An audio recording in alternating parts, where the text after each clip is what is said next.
دیکھیے آپ بقرعید کیوں منا رہے ہیں؟ ہمارے نبی تو محمد ہے نا،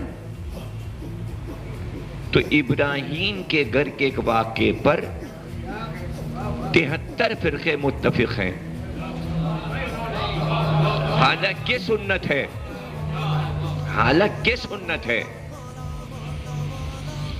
سنت ہے یعنی واجب نہیں ہے قربانی، لیکن سنت کو واجب سمجھ کر کر رہے ہیں کہ کہیں سے پیسے پیدا کر کے بکرا یا گائے لانی ہے۔ کیوں اتنا اصرار کیوں ہے؟ نہ کیجئے، سنت قرار دیا۔ سنت کا مطلب یہ چھوڑ سکتے ہو، اگر نہیں ہے، رقم نہیں ہے تو آپ چھوڑ سکتے ہو۔ اگر کسی سال بکرا اور گائے نہ کاٹیے تو نامہ اعمال میں گناہ نہیں لکھا جائے گا۔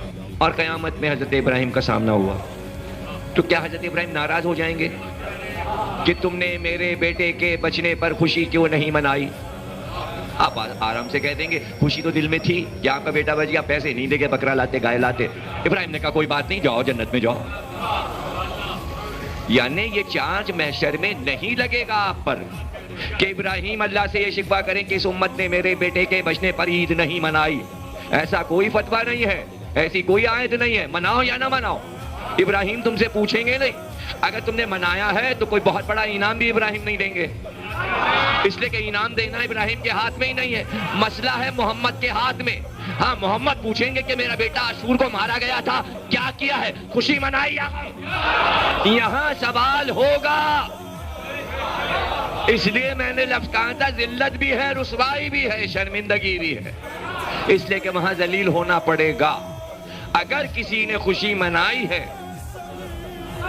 تو نبی کے سامنے آ نہیں سکے گا، اس لیے کہ اگر اس نے خوشی منائی ہے تو مجھ کو یہ بتا دے کہ وہ نبی کو وہاں کیا جواب دے گا۔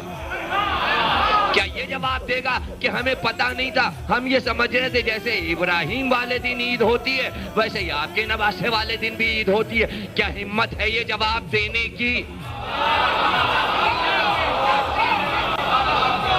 تو دے لینا جواب، تو دے لینا جواب۔